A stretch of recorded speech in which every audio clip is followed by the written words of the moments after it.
Les enfants de la République, Frédéric Aziza. Frédéric Aziza. Radio J.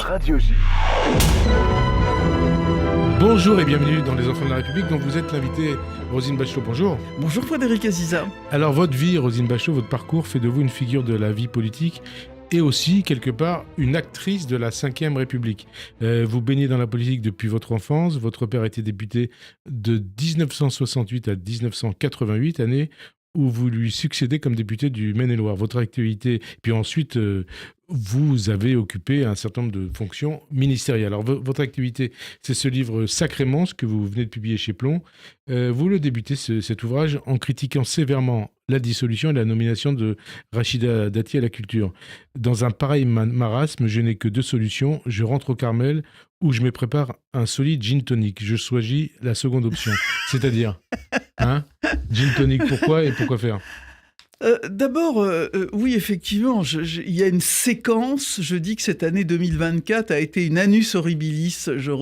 Annus horribilis. Je reprends le terme qu'avait choisi la reine d'Angleterre dans cette année qui avait vu l'incendie de son château de Windsor et le divorce du prince et le divorce du prince de Galles.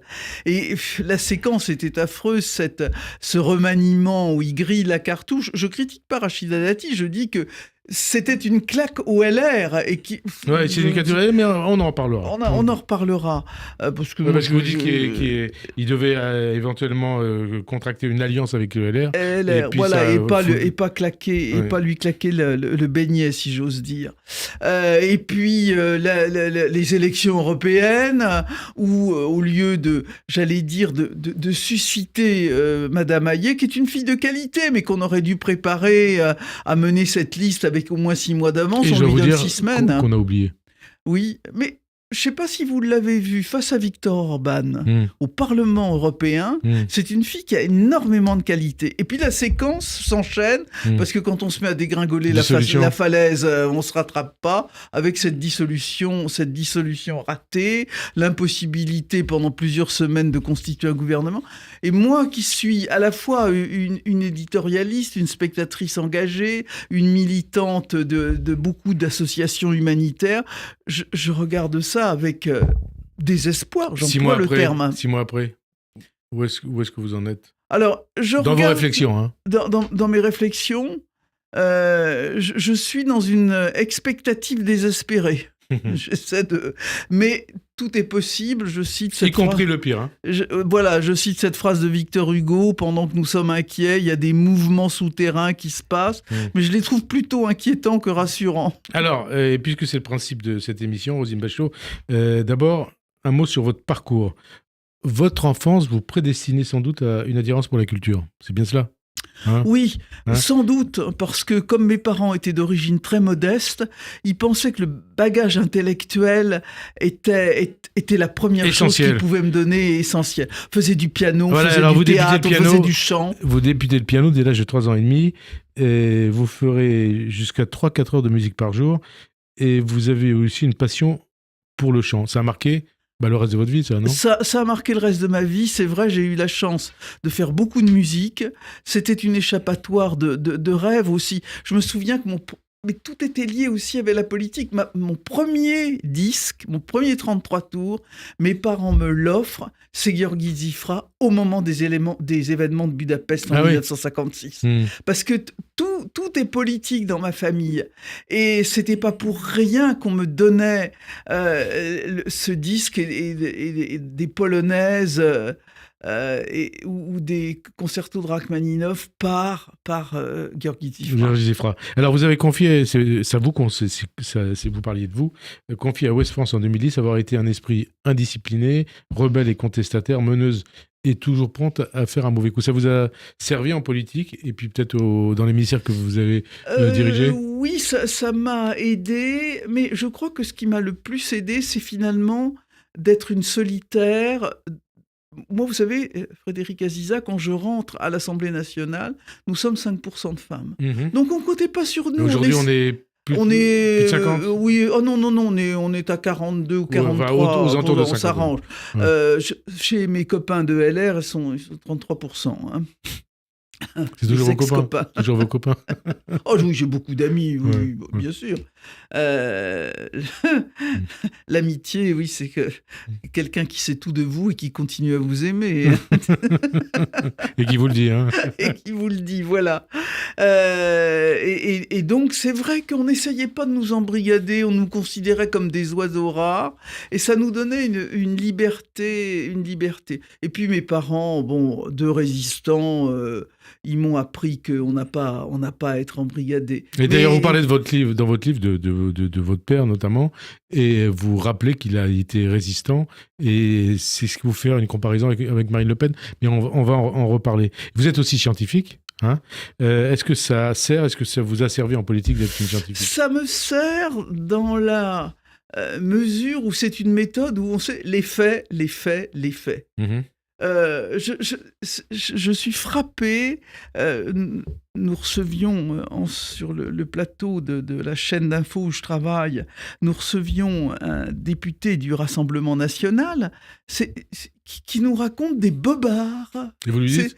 Voilà, je lui dis. Il nous dit on va faire 1,3 milliard d'économies en supprimant l'aide médicale d'État. Je dis donc, vous supprimez l'aide médicale d'État. Non, on va la remplacer par l'aide médicale d'urgence. Ben, je dis donc, vous ne faites pas 1,3 milliard d'économies, puisque vous la remplacez par quelque chose d'autre. Et il me ressort le bobard, des oreilles décollées, vous savez, Oui. et des anneaux Il paraît gastriques. qu'il y a eu 3 opérations comme Oui, ça. c'est ça. Hein. Et c'est un peu comme les chiens et les chats de Donald Trump. Moi, ce qui m'effraie, c'est qu'il y a vous savez, les chiens et On les chats précise les qui choses, seraient- hein, c'est Donald Trump qui dit... les Haïtiens de Springfield mangent les chiens et les chiens chats. de leur ville, de Springfield. ouais, Et c'est bon, qu'on soit pas d'accord avec une politique, qu'on dise, nous, on est contre. Le débat s'ouvre, on part sur des bases scientifiques et on discute. Mais il y a des gens qui racontent des bobards. Et ça, c'est Et insupportable. ça, c'est dans tous les partis. Hein. Oui. Hein. Bah, c'est quand même une spécialité des populistes de raconter des bobards. Oui, hein. mais vous avez dû entendre aussi bien au RPR, au PS et ailleurs, tout au long de votre vie politique. Ça, plus aujourd'hui qu'avant. mais- Oui, alors on peut raconter des mensonges, Ouais. mais il y a le bobard. C'est C'est différent, autre Frédéric Aziza, le bobard et le mensonge. Ouais. Alors, qu'est-ce qu'il y a de commun d'ailleurs entre la science, une officine de pharmacie, hein, puisque vous avez géré une officine de pharmacie, je sais pas Ouais. si on dit gérer, la politique et Oui, la c'est de la culture. gestion. La politique et la culture. Alors, d'abord, moi, j'adore mon métier parce que, vous savez, je l'ai... On dit pharmacien ou pharmacienne d'ailleurs? Ah, on dit pharmacienne, on dit docteur en pharmacie, Ouais. pharmacienne. J'ai adoré mon métier parce que j'ai eu mon diplôme très tard. Mmh. J'ai travaillé pour payer les études de celui qui était mon mari à l'époque. Je m'inscris en pharmacie, j'ai 30 ans. C'est oui. dur de reprendre ses études quand on a 30 ans. Et je sors Et donc vous major terminez à 35 ans. à peu Et près. je sors major de ma promotion. Les petits jeunes, je les ai mis au pas. Et en plus une femme. Mais ce qui est formidable, c'est que c'est un métier de contact avec le public. Les gens, ils rentrent dans votre pharmacie. Ils sont pas impressionnés. Ils trouvent devant eux un professionnel de santé super formé, qui d'ailleurs fait des tas de choses, des prestations gratuitement, fait une photocopie, on apprend à doser un biberon, on fait un pansement, et on est au contact avec les gens. Et là, c'est la politique, la vraie politique, la politique de terrain. Et c'est aussi celle-là que j'ai apprise dans ma pharmacie, Est-ce que c'est j'ai pratiquée. Est-ce que c'est la période pendant laquelle vous avez été la plus épanouie, la plus heureuse? Ou est-ce que c'est en politique Vous été la plus savez, heureuse, la plus ma épanouie? mère, dont la mère, ma grand-mère ne savait ni lire ni écrire. Alors, votre grand-mère, on va en parler. Tiens, puisque vous en parlez, votre grand-mère, elle a sauvé des Juifs pendant la guerre. Oui, Hein? elle avait des juifs dans son grenier, des aviateurs canadiens dans la cave, et la commandanture avait réquisitionné... Rappelez-moi son nom, son Corentine, prénom. Corentine. dont j'ai écrit Corentine. l'histoire. Voilà. Et la commandanture avait réquisitionné le premier étage. Elle a géré ça sans que jamais personne se rencontre. Vous avez de qui tenir. Hein. Oui, voilà. Et donc, oui, j'adore ce métier de pharmacienne. Ouais. Pharmacienne. Alors, ministre de la Culture, vous avez été ministre de la Culture en souffrance ou un ministre de la Culture heureuse? Parce que c'était quand même pendant la période du Covid. Ah, c'est-à-dire, c'était assez extraordinaire parce que moi qui suis une sorteuse, moi je suis une cultureuse à l'état vous ne pouvez pur. plus sortir. Je sors tous les soirs, pratiquement. Je suis à un concert avec William Christie ce soir. Je vais écouter la pièce sur Chirac demain au Théâtre du Petit Saint-Martin. Je serai à l'Opéra Comique dimanche. J'étais à l'exposition de Caillebotte ce matin. Je vis de culture. Et quand on est des ministres de la c'était culture, un rêve. On sort tous les soirs, et là, ministre de c'est la devenu un Culture. cauchemar. Et là, Covid. Non, je dirais pas que c'est un cauchemar. C'est autre chose. C'est le fait que on peut se dire justement, est-ce que ministre de la Culture, c'est être une sorte d'habitué des cocktails, des premières, etc., de faire de la représentation. Là, j'ai pas fait de la représentation. Je me suis coltiné à un secteur complètement en crise et je crois que je l'ai sauvé. Mhm. Et alors, quel parallèle vous faites entre la culture version 68, puis la culture version langue 81, où là, il y avait quand même de l'argent, du budget, et puis la culture aujourd'hui, au niveau gouvernemental. C'est très intéressant. Je l'ai d'ailleurs raconté dans un livre qui s'appelle 682 jours, parce que c'est la durée... Précédent livre. Mon précédent livre, c'est la durée de ma mandature à Valois, puisque c'est rue de Valois qu'est le ministère de la Culture. C'est-à-dire, ce qui est intéressant, c'est de voir que c'est... Alors, on est content au moment où on discute budget. Frédéric Aziza, les ministres dont on dit « votre budget va augmenter de 80%, c'est une sorte de fantasme absolu. » Et on voit que ce n'est pas la solution. Parce que finalement... On fait une culture de l'offre, on fait une culture de la quantité, on passe de 200 compagnies subventionnées à 600. Et d'ailleurs, dans ce livre, démocratise pas du tout. Et d'ailleurs, dans ce livre, vous faisiez la critique de la manière dont est gérée la culture en France, puisqu'il y a la culture au niveau national, et puis la culture qui souffre peut-être en province. Je ne sais pas si elle souffre, mais en tout cas, ces jours-ci se tiennent ce qu'on appelle le New Deal. Je suis présidente de la Fédération des ensembles vocaux et instrumentaux. Et on voit que ces ensembles qui sillonnent le territoire, qui font de la démocratisation, je m'occupe de 205 orchestres. Eh bien, au lieu, j'allais dire, de faire peut-être de la culture, de l'art, les collectivités territoriales qui financent ces ensembles, ils leur demandent de faire du socioculturel, de la citoyenneté. Et là, il y a une vraie... Ça se tamponne. Et c'est pas si facile que ça. Parce que les exigences des collectivités territoriales sont souvent une assignation à résidence. Alors... Vous avez dit sur la culture, c'est dans votre précédent livre, que Emmanuel Macron n'était pas forcément motivé par la culture. Et 4 ans après vous, il nomme Rachida Dati. C'est la preuve qu'il n'est pas motivé par la culture ? Oh, je dirais pas ça. Attends. Ouais. Alors, attendez. Il n'est pas... Vous l'avez écrit, hein ? C'est-à-dire dans un... Il vous a dit, tout le monde s'en fout sur la culture. Oui, mais lui, il s'en fout pas. C'est un homme de culture, Emmanuel Macron. Alors là, il faut pas transformer ce que j'ai dit. C'est un homme de culture, c'est un homme extraordinairement cultivé. Mais c'est un homme qui sait aussi que les gens... Non, excusez-moi, j'ai fait une erreur. C'est vous qui avez dit la culture, tout le monde s'en fout. C'est pas Emmanuel Macron. Ah oui, ça m'étonnait. Je voulais pas rectifier. Non, j'ai rectifié de moi-même. Mais écoutez, regardez les dernières élections présidentielles. Qui a parlé de culture dans le monde politique ? Alors, on en parle quand on est saisi par telle ou telle structure qui estime qu'elle ou ils sont maltraités, mais finalement, personne n'en parle. Les collectivités territoriales considèrent la culture comme un simple moyen de promotion politique, mais pas vraiment de politique culturelle.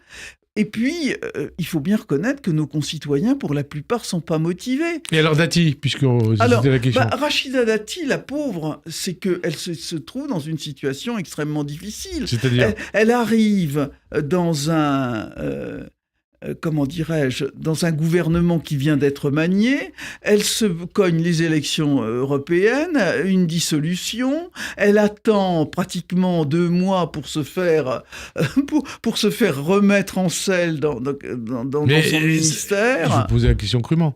C'est un bon choix, c'est une faute ou c'est une erreur ? Alors, moi je dis, il faut laisser sa chance au produit. Au produit Dati ? Au produit Dati. Je regarde, je vais voir. Alors parce que pour l'instant, ça va être intéressant de voir comment elle va défendre son budget et puis surtout ce qu'elle va dire sur la culture. Vous savez, moi, je ne fais pas de procès d'intention a priori. Dans votre précédent livre, d'ailleurs, ça renvoie à ce que vous disiez un instant. Vous écriviez ne pas avoir imaginé à quel point la guerre était ouverte entre Paris et la province. Et vous citez l'exemple de Vauquier, par exemple. Oui, c'est ça. Ouais. Oui, mais justement, elle n'est pas tellement ouverte sur la culture. C'est sans doute dommage ou c'est souhaitable, je ne sais pas. Mais la rupture entre les élus locaux et le pouvoir central est quelque chose qu'il faut absolument résoudre. Alors, et il est valable dans tous les domaines. Hein. Alors, en tout cas, dans beaucoup. Disons comme dans les ruptures de ménage, les torts sont partagés. Hein. Ça, c'est tout à fait vrai, parce que le fait, j'allais dire, les sempiternelles récriminations sur l'État ne nous donne pas assez d'argent, l'État donne de l'argent et les dotations sont là pour le prouver. Mais il y a des choses qui sont intervenues et certainement l'interdiction du cumul des mandats a été un facteur de rupture. Je pense que c'est souhaitable en même temps. Je suis très partagé sur cette affaire. Je pense que c'est souhaitable parce que un mandat de parlementaire, c'est un mandat à temps complet. Un maire d'une grande ville ou président de conseil régional ou départemental, c'est un mandat à temps complet. Mais ça peut être aussi complémentaire. Hein. Ça peut être complémentaire. Puis chacun prend connaissance des réalités de l'autre. Ça sera compliqué de revenir dessus. Ah ben non. Mais à 92%, les Français sont contre le cumul des mandats. Alors c'est impossible. On revient à votre livre, puisque c'est l'actualité du moment. Vous rappelez, dans ce livre, avoir vécu l'histoire de la République depuis la Libération, après auprès de votre père, député, et bien sûr, après comme actrice politique. Est-ce que juste de dire que les politiques d'aujourd'hui n'ont plus rien à voir avec se dire et que c'est un problème? Moi, ce qui m'a frappé, vraiment, c'est dans la famille gaulliste où j'étais, l'enracinement. Et puis, la façon dont mon père et ses compagnons, puisque c'était le titre, voyaient la politique un peu comme un engagement, comme les chevaliers de la table ronde. Un idéal ? Un idéal. Quelque chose comme, vous savez... se mettre au service des Français. Voilà, dans le cœur de Parsifal, il montait... Quand le général de Gaulle parle de la France, il dit « Mère, nous voilà tels que nous sommes pour te servir ». Et c'était vraiment cette phrase qui les emmenait. Et ça a disparu aujourd'hui. Et ça a disparu. Mais ça a disparu de la société. On est une société désaffiliée où on ne rêve que d'autonomie. L'idée...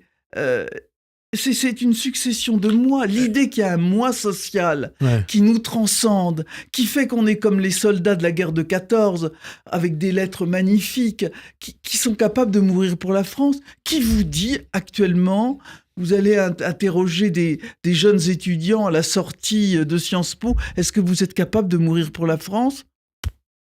Non. Il vous crache dessus. Oui. Hein, et vous écrivez dans votre livre, d'ailleurs, ça concerne ça. Vous constatez que les fissures de l'écroulement s'élargissent dans toutes les sociétés occidentales, comme si nous avions assez de la démocratie, de la liberté, de la raison. C'est cela. Hein, c'est ça. C'est ça, exactement. Et ça me fait une peine, ça me fait comment dirais-je, un désespoir profond. Alors, vous avez connu d'assez près tous les présidents de la Ve République, dont 3 pour les avoir accompagnés. Accompagnés et servis. Et servis en tant que ministre. Les autres, directement ou indirectement, par l'intermédiaire de votre père. Qu'est-ce qu'ils ont de commun ? Bon, vous le dites dans votre livre, mais c'est pour nos auditeurs. Alors, ce qu'ils ont de commun, c'est que ce sont tous des gens exceptionnels, hors normes. Ce sont tous des gens extrêmement intelligents. Ce sont tous des gens extrêmement cultivés. Vraiment... Vous dites aussi désintéressé, entretenant avec la France une relation charnelle, mais le tout conduisant à un exercice solitaire de pouvoir.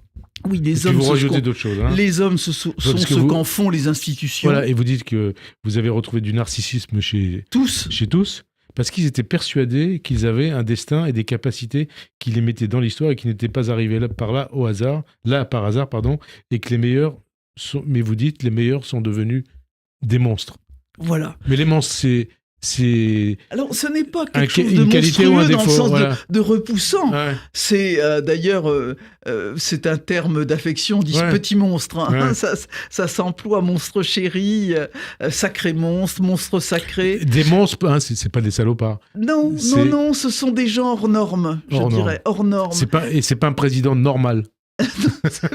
Mais même lui, il Même n'était lui. pas, non, il n'était pas normal, le Ouais. pauvre François Hollande. Non, mais moi, ce qui m'a frappé dans cette République que j'ai connue, à laquelle j'ai participé, je participe encore indirectement, et j'en fais la différence entre les fauves et les monstres. Et ce qui explique sans doute à la fois cette relation perturbée entre les politiques et les citoyens et ce qu'ils sont devenus nos monstres. Les fauves, c'était des gens qui n'étaient pas meilleurs sur le plan moral, et je le décris abondamment dans les relations au sexe, au fric, On va en parler. et à différents fonctionnements de la politique.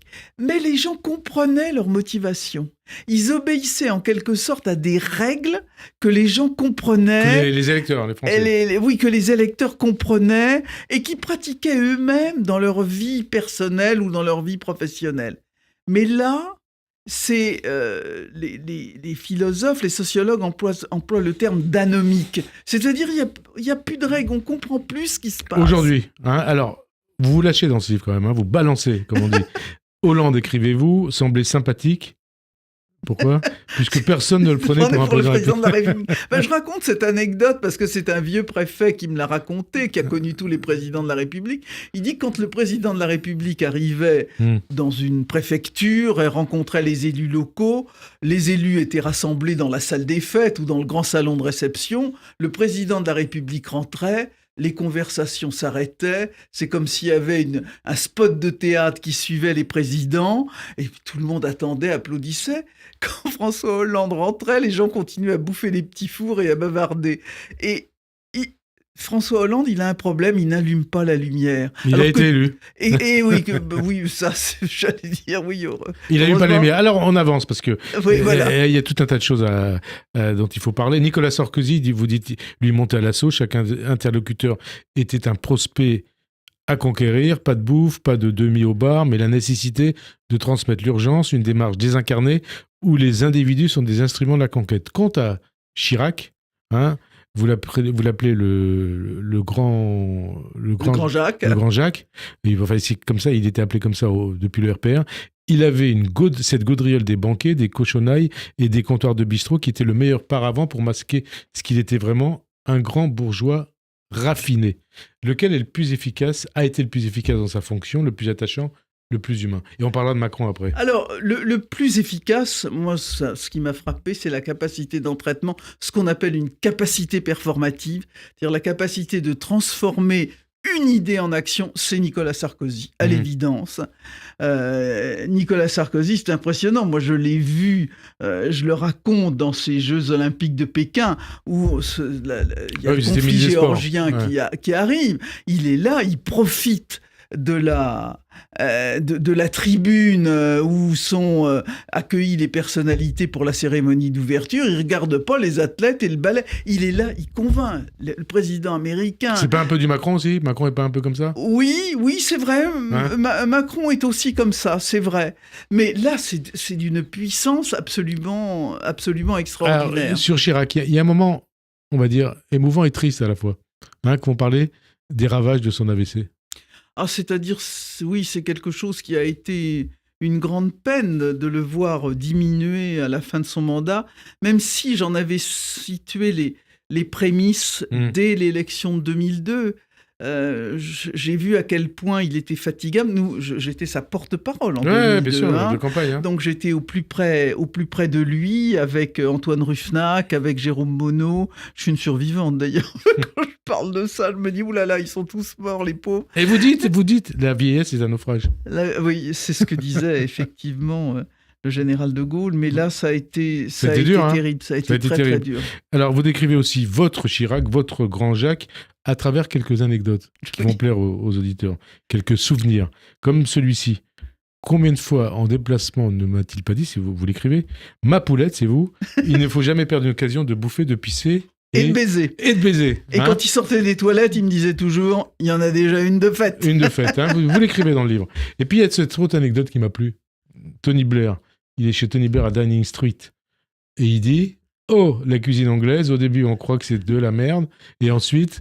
On croit que ça n'en soit pas. On regrette que ça n'en soit pas. Oui, on était dans ce sommet franco-britannique. Ouais. J'en ai gardé un souvenir tout à fait incroyable parce que Tony Blair était toujours souriant. Il commence par le féliciter pour la victoire de la Grande-Bretagne en tournoi des 6 nations. Alors, il y a un conseiller qui arrive derrière lui qui dit « C'est pas la Grande-Bretagne, c'est l'Angleterre. » Oh, il dit « Tout ça, c'est la même chose. » Je me dis « Oh là là, ça démarre très mal cette affaire. » Et puis ensuite, le maître d'hôtel nous invite à passer à table et effectivement, il dit là, la cuisine anglaise, au début on croit que c'est de la merde et ensuite on regrette que ça n'en soit pas. Et alors, et vous écrivez Tony Blair qui souriait tout le temps, masque. Il comprend le français. Et là, il parle admirablement français. Et là, on l'a entendu sur les chaînes françaises. Et là, il fait la tête. Il sourit plus. Puis il y a aussi, j'allais dire, le cas Macron.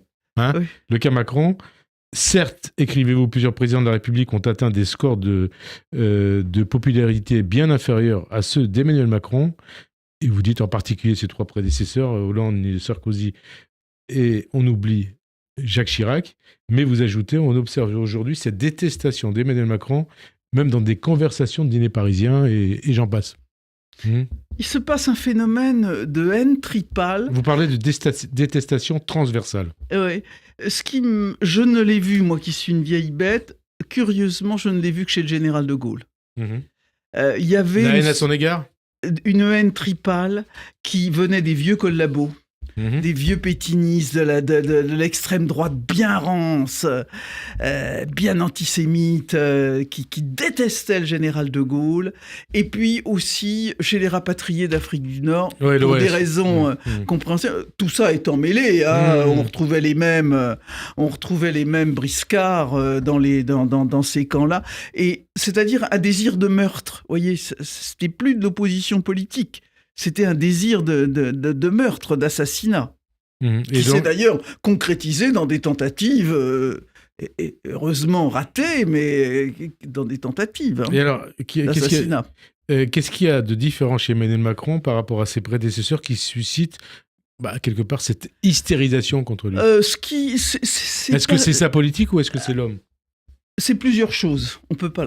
C'est d'abord le fait que les Français détestent, comment dirais-je, ils acceptent les chefs à condition qu'ils aient été couturés au préalable, qu'ils aient perdu, qu'ils aient souffert. Chirac qui réussit pour la 3e fois quand il se présente à la présidence de la République, François Mitterrand aussi. Là, un type de 39 ans qui n'a jamais été Alors, quelque part, c'est de la jalousie. C'est de la jalousie, c'est de l'envie. Et y compris chez les Français. Et un désir d'égalité. Ouais. C'est injuste. Deuxièmement, c'est vrai aussi qu'il a surgi non pas d'un parti politique constitué, c'est-à-dire qu'il a mis complètement en ringardise à la fois la gauche classique et la droite classique. Ils lui ont pas pardonné. Ces types sont fous de rage. Et ils se disent vivement en 2027. Ils se disent on va faire reset, tout ça va disparaître, on n'en parlera plus. Il faut vraiment le dégommer par les arguments les plus moches. Et vous dites... Oui, pardon. Ensuite, le fait qu'on ne croit plus aux idéologies qui structurent la pensée, donc on se réfère non pas à des arguments qui en appellent à la raison, mais aux sentiments. Donc il faut raconter des trucs sentimentaux. Et puis... la perte des repères, la perte des structures intermédiaires qui font que les présidents sont maintenant en choc frontal avec des envies, des réclamations, des exigences qui sont très compliquées. Tout ça, ça fait de la détestation. La détestation, et vous parlez aussi du rôle des journalistes. Vous êtes assez coriace avec les journalistes, indépendamment de ce que vous dites, de ce dont vous parlez. Mais j'en parle aussi avec tendresse. Oui, ces relations avec Macron, vous dites, après une défaite, un échec, un divorce, un deuil, une maladie, refusez tout contact avec la presse. Ne croyez jamais à sa pitié, au contraire, elle utilisera votre faiblesse pour vous tuer. J'ai jamais fait ça avec vous. Non, mais justement parce que j'ai obéi à cette chose-là, c'est-à-dire que je suis jamais venu vous voir, Frédéric Aziza, quand j'étais très malheureuse. Et moi, on vous imagine pas très malheureuse. Alors, ce qui vous conduit à dire aussi que Macron est bien un monstre au sens de personnalité hors norme, étonnante et inclassable, mais la caste en a fait un personnage monstrueux, et vous parlez là du délire anti-Macron. Ouais. Monstrueux. Monstrueux parce que, oui, et monstrueux au sens vraiment où je le décris, c'est-à-dire ce personnage hors norme dans lequel les Français ont du mal à comprendre comment il fonctionne. Alors, tout ça maintenant, je suis tout à fait d'accord pour dire sur telle chose, je suis d'accord, je suis pas d'accord, mais on a quitté le cercle de la raison. On a quitté le cercle de la raison, et vous dites Macron va loin, Emmanuel Macron va loin dans le disruptif. Il a une épouse, vous l'écrivez, de 25 ans plus âgée que lui, qui va déchaîner un charivari complotiste d'une ampleur sidérante. Ce qui conduit à écrire, et je cite vos phrases, dans l'imaginaire collectif, le type qui fait ce choix est un PD, je vous cite, et sa femme est un travelot. C'est terrible. C'est terrible. Et c'est là que on est justement dans ce cercle de la déraison. On dirait, je suis pas d'accord avec la réforme des retraites. Bon, très bien, ça se discute.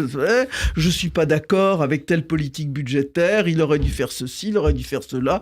Je ne suis pas d'accord avec le soutien qu'il apporte à lui. Tout ça s'entend. On est dans la politique telle qu'elle doit se faire.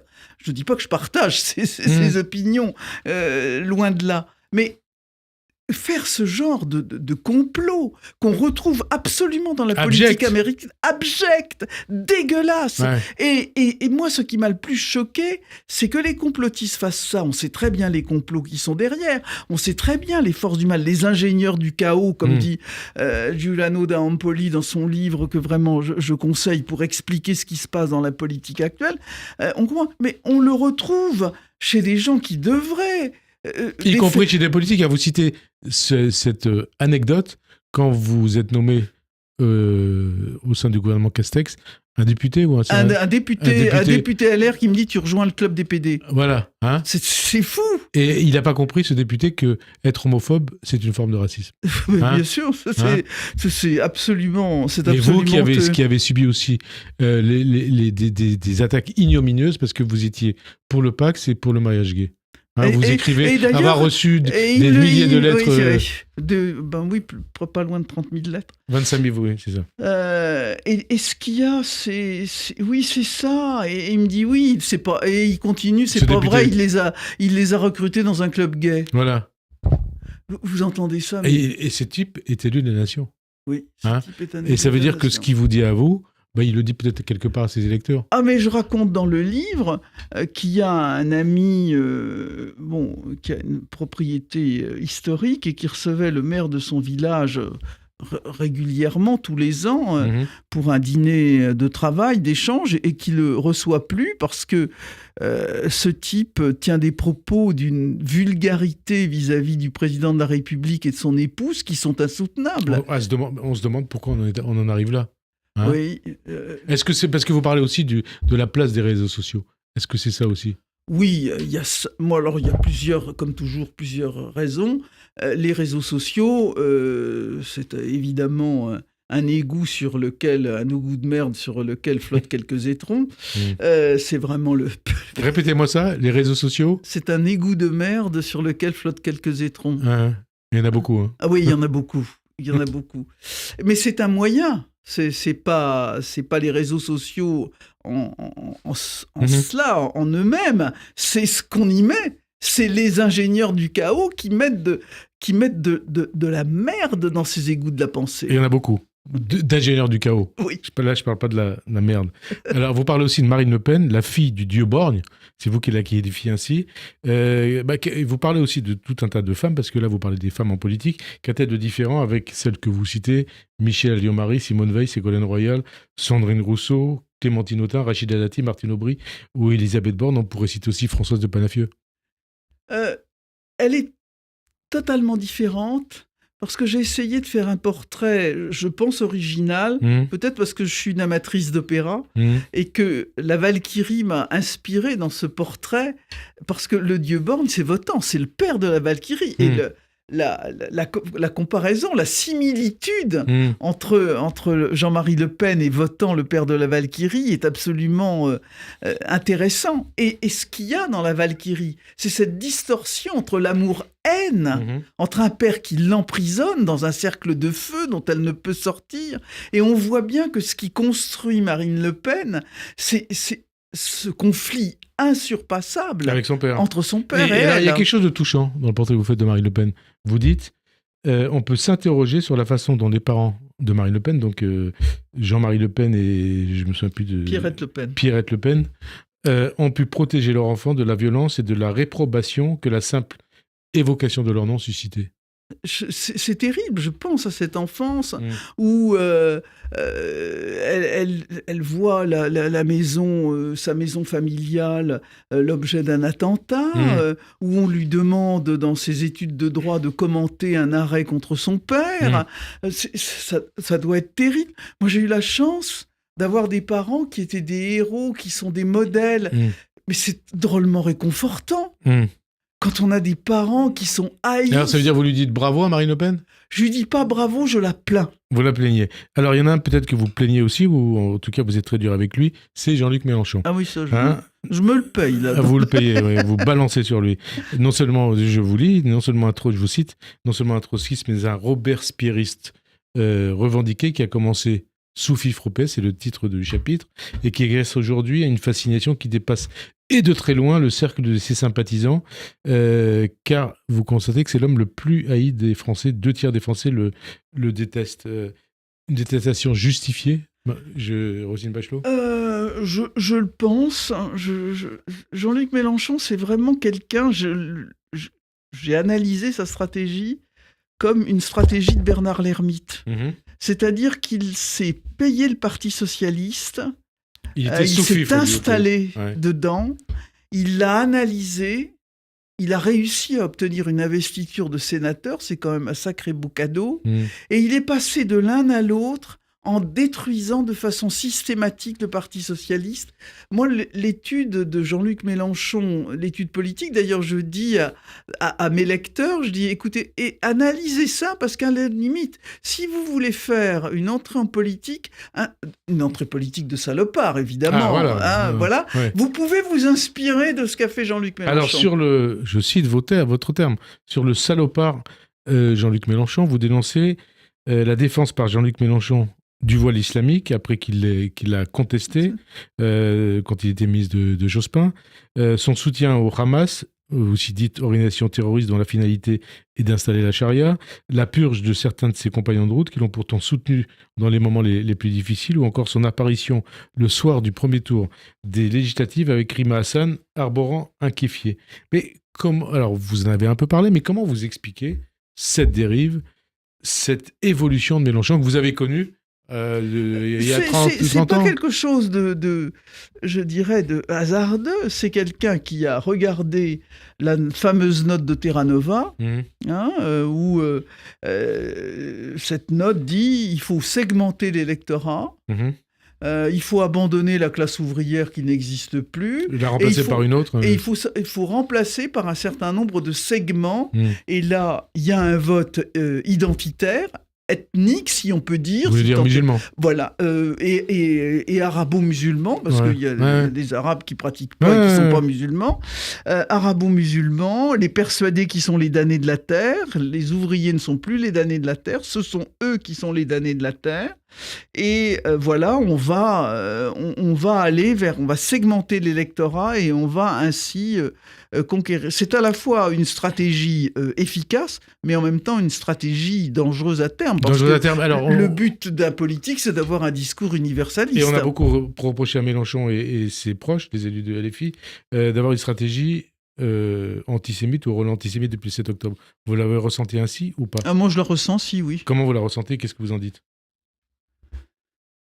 Ce que je trouve étonnant, c'est que le discours qui peut s'entendre d'une condamnation de la politique de Netanyahou et de soutien donc... Et qui s'entend en Israël, hein. Et de soutien au Hamas ne débouche jamais sur une condamnation du projet politique du Hamas. qui devra être fait. Ce projet procès. politique, notamment autour de la charia, C'est-à-dire du terrorisme et de l'antisémitisme. Alors, sur le trépied du Hamas, l'installation d'un État dont le Coran serait le texte fondateur, dont la législation serait la charia, et dont la destruction non seulement de l'État d'Israël, mais de tout juif, c'est le trépied, parce que c'est pas une chose qu'on invente. De la mer au Jourdain. C'est ce qui est inscrit dans la charte du Hamas. Et le fait de ne pas le dire, on pourrait dire, on est pour la paix, négocier, mais nous condamnons le projet politique du Hamas. Ça vous fait dire quoi, que Mélenchon fait renaître l'antisémitisme ? Je pense que l'antisémitisme n'avait pas besoin de Jean-Luc Mélenchon, hélas, mais il y participe. Il y participe. Alors, vous parlez d'un sujet un peu plus léger dans ce livre, le sexe. Hein, oui, là, vous m'emmenez dans les... J'allais dire, non pas dans les montagnes russes. On va voir. Passer de Mélenchon au sexe, mais pourquoi pas ? Allons-y, Frédéric. C'est comme ça. Je m'étais toujours demandé, écrivez-vous, pourquoi ma mère appelait le palais Bourbon le palais bordel. Oui. Hein, c'est ça. Et il s'agissait, vous dites, il s'agissait bien de sexe, et même plus prosaïquement de cul. De cul. Hein. L'Assemblée, le lieu du sexe, est-ce que c'est le cas ? Est-ce que la politique, c'est le lieu du sexe ? Sexe et politique, est-ce que ça va ensemble ? Oui, ça va ensemble pour une raison simple. C'est une raison de structure et une raison de conjoncture. De structure. Oui, vous précisez ça dans le livre. Une raison de structure parce que la politique, c'est un jeu de séduction. Et donc, plaire, c'est quelque chose d'important. Et puis, l'homme est un homme d'opportunité. Et la femme, non ? Les femmes sont beaucoup plus méfiantes. Ah oui. Moi, je dois dire que j'ai fréquenté des politiciennes. J'ai pas rencontré de Messaline. Alors les hommes. Alors revenons au sujet qui vous intéresse. Parce que je sais plus qui vous dit ça. Les hommes sont des... Ah non, oh là là là là, c'était Yves Guéna. Yves Guéna, président du Conseil constitutionnel, qui dans un dîner où on évoquait sa pièce Phèdre 2000, et Chirac lui dit, ça parle de quoi ça ? Et il lui répond, c'est comme dans la vie, les hommes sont des lâches, les femmes sont des salopes. Et fallait voir Yves Guéna qui était l'homme le plus distingué du monde. On poursuit. Donc, Et alors, j'ai pas insisté sur la conjoncture, c'est-à-dire que la vie d'un homme politique est tellement déréglée, il est par Mont et par Vaux, des réunions le soir, etc. Et la vie à Paris, l'occasion fait le larron. Et pour vous, ça a fait le larron ou pas ? Pour moi ? Oh là là, non. Vous le regrettez ?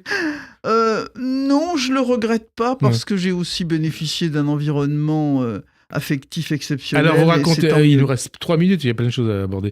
Vous racontez un certain nombre d'épisodes, les journées parlementaires de Nice en 89, mais on laisse les auditeurs lire votre livre. Ils savoureront. Voilà, cet échange à 2h du matin entendu par vous entre un collègue ancien et futur ministre, une assistance parlementaire, ou c'est déjeuner avec une journaliste qui a défrayé la chronique, puisqu'elle a été à 2 doigts de faire divorcer Chirac et de s'en faire épouser. Alors oui, j'ai vécu évidemment des scènes assez extraordinaires. Vous évoquez cette scène où, adossé à la porte de mon bureau, il y avait l'assistante parlementaire qui pleurnichait dans les bras du député. Je ne savais comment faire parce que, évidemment, un appel de la nature aurait dû me guider vers les toilettes. Et j'ai décidé de chevaucher mon lavabo, le petit lavabo que j'ai cassé à 2h du matin dans un bruit d'enfer. Et j'ai expliqué le matin à l'huissier qui venait voir ce qui s'était passé que j'avais décidé de me laver les pieds à 2h du matin. Il y a moyennement cru. Alors, et vous décrivez aujourd'hui dans le livre, et alors tout le monde se demande, mais de qui s'agissait-il ? Alors, sexe et politique toujours. Je vous cite, faisons un rapide palmarès des 8 présidents de la Ve République. D'abord, les fidèles à la vie et à la mort. C'est De Gaulle, Pompidou et Macron. Ensuite, les cavaleurs, 3 également. François Mitterrand, Valéry Giscard d'Estaing, Jacques Chirac. Enfin, les accidentés de l'amour, Nicolas Sarkozy et François Hollande. Qu'est-ce que vous entendez par là ? Non, les accidentés de l'amour, les cavaleurs, on les connaît, c'est-à-dire... Non, mais moi je les connais pas. C'est-à-dire des gens qui profitent de toutes les occasions et qui les suscitent éventuellement. Les accidentés de l'amour, j'y vois une différence avec les cavaleurs. Ce sont des gens comme je pense, nos auditeurs les ont rencontrés, c'est-à-dire la vie maintenant n'est pas linéaire. On a une amitié, un mariage, un compagnonnage, et puis on éventuellement un divorce, on rencontre quelqu'un d'autre, on divorce, c'est la vie. Hein. Et vous dites, accidenté de la route, Sarkozy et Macron, les plus normaux. Les plus normaux, Jacques Chirac, vous en parlez longuement de ses péripéties amoureuses ou sexuelles. Et vous dites un enjambeur peu regardant. Hein? C'est ça, c'était le vrai dragueur. Quoi. C'est le vrai dragueur. Oui. Il y a beaucoup de femmes qui le draguaient aussi. Hein. Y compris des journalistes. Non, mais attendez, il était magnifique. Ouais. C'est vraiment Chirac, c'était un très bel individu. Et on comprend qu'il vous auriez pu être tenté ou pas? Un bon chien pisse jamais dans sa niche. Ah bon? Ni au travail, hein. Voilà, c'est ça. Jamais, comme disait Chirac, jamais dans la paroisse. Jamais dans la paroisse, on ne sait pas s'il a. Oui, non, mais il n'obéissait pas à ça. Voilà, vous écrivez aussi qu'il y a au moins un point sur lequel la tolérance et la bienveillance ont fait des progrès considérables, c'est celui de l'acceptation de l'homosexualité et de la transidentité. Oui, c'est vrai. Non, mais globalement, il y a beaucoup de choses. On a fait des progrès. On a fait des progrès dans, je dirais, la vérité des comptes, dans l'honnêteté des hommes politiques. On a fait des progrès. Parce que vous parlez d'argent, mais on n'a pas le dans la participation des femmes à la politique. Et on a fait des progrès dans l'acceptation de l'homosexualité, de la transidentité. Alors, votre conclusion du livre, c'est De Gaulle, réveille-toi. Ils sont et elles sont devenus fous. Est-ce que ça peut soigner, docteur Bachelot? J'espère qu'il va y avoir des gens qui vont ressusciter ça. D'ailleurs, je les appelle ceux qui forment le clan, le camp de la raison, hein, le centre droit, le centre gauche, et qui vont l'axe central, quoi. Hein. L'axe central, oui. Je leur fais confiance, des gens comme Raphaël Glucksmann, comme Elisabeth Borne, comme des gens qui sont bien aussi chez le mouvement autour d'Emmanuel Macron. Et j'espère qu'ils...